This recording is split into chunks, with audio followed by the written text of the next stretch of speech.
Et tout est plus clair. Pour mieux répondre aux malades souhaitant finir leur jour à domicile, le ministère de la Santé va rendre disponible d'ici à 4 mois dans les pharmacies de ville le midazolam. C'est un puissant sédatif qui était jusqu'ici réservé à un usage hospitalier. La haute autorité recommande donc d'autoriser aussi les médecins de ville à utiliser ce sédatif puissant et elle publie un guide pratique avec les doses à administrer par exemple.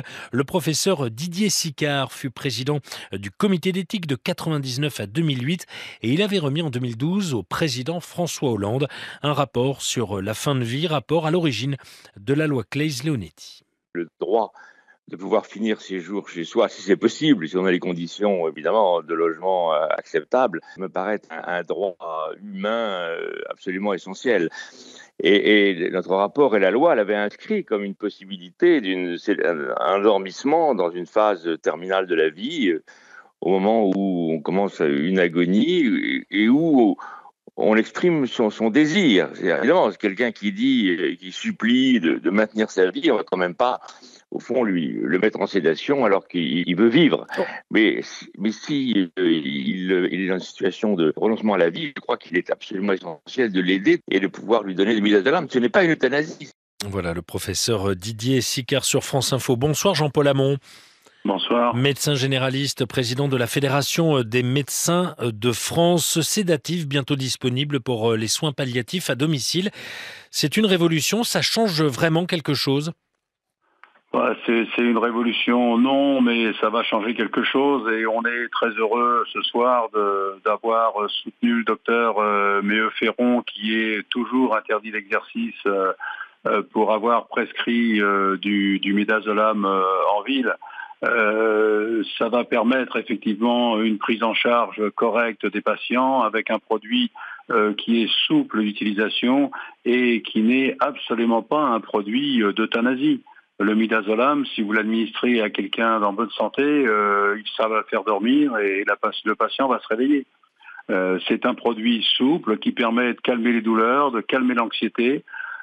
Si on le dose bien, ça permet même de communiquer, de continuer la communication avec la famille. Donc c'est vraiment un médicament dont on était privé.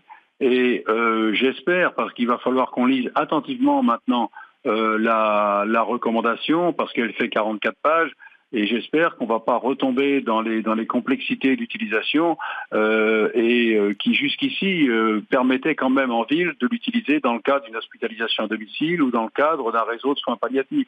Justement, là, quelles sont vos craintes ? Pourra l'utiliser, c'est une bonne chose. Quelles sont vos craintes justement avec ce guide pratique qui va être publié par la haute autorité avec, je le disais, les doses à administrer par exemple ? Écoutez, qu'il y ait un guide d'utilisation, c'est toujours une bonne chose et que les médecins en général lisent quand même les notices d'utilisation des médicaments. Ce qui va vraiment simplifier la vie, c'est est-ce que le médecin va pouvoir utiliser le midazolam de façon souple, même si on demande que ce soit totalement traçable. Est-ce que ça ne va pas buter sur la fameuse décision collégiale, car je rappelle qu'en ville, la décision collégiale, elle se prend entre le patient et le médecin, entre le patient, le médecin et la famille du patient, et avec l'infirmier libéral. Voilà l'équipe qui va prendre en charge le patient, la fin de vie du patient. Voilà ce que c'est la réalité de terrain en ville. Il ne faut pas imposer de la réunionite supplémentaire et il faut faire confiance aux médecins, car le combat qu'on a mené à côté du docteur Méheu, c'est le combat contre la restriction du champ de compétences du médecin généraliste. Depuis quelques années, on voit que le médecin généraliste ne peut plus prescrire de Rivotril dans le cas des acouphènes sévères.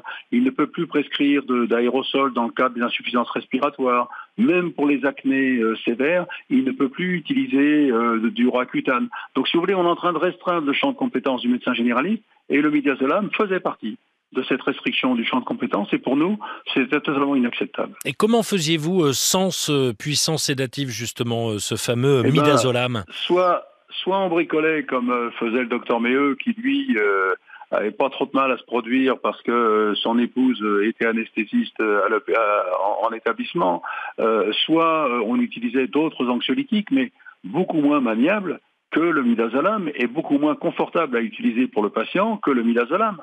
Voilà, c'était ça, c'était du bricolage.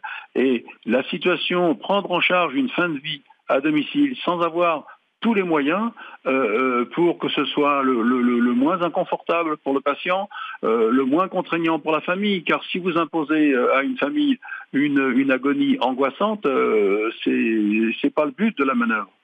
Ouais, donc c'est un problème très très compliqué à régler. Vous pensez que ça va mettre fin à une certaine forme d'hypocrisie, on peut le dire?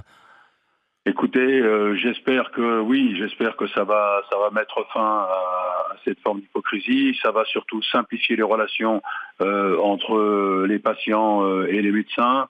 Ça va éviter à des procureurs zélés d'interdire d'exercice des médecins comme le docteur Méheux, qui est un exemple de médecin, qui est un médecin dévoué, compétent, qui s'était formé aux soins palliatifs et qui se retrouve interdit d'exercice depuis maintenant près de 3 mois. Et qui va être fixé sur son sort que dans 10 jours. Parce qu'il avait utilisé le midazolam, hein, c'est bien ça.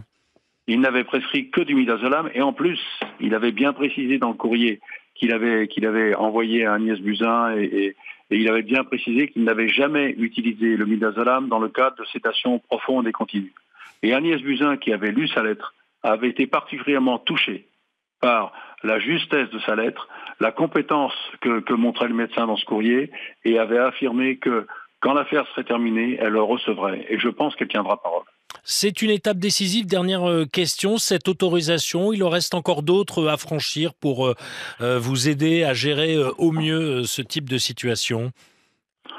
C'est une étape décisive. Je pense qu'il est temps qu'on fasse confiance à l'équipe, ce qu'on appelle nous l'équipe de soins primaires, c'est-à-dire le médecin généraliste, l'infirmier, le kiné qui, avec des massages appropriés, peut apporter un peu de confort aux patients en fin de vie. Il n'y a pas besoin d'avoir une organisation énorme pour prendre en charge correctement les patients. L'infirmier libéral, le kiné libéral, le médecin généraliste sont tout à fait capables, si on leur donne les produits, et ça commence à être le cas, de prendre en charge correctement les fins de vie. Merci beaucoup Jean-Paul Hamon, médecin généraliste et président de la Fédération des médecins de France.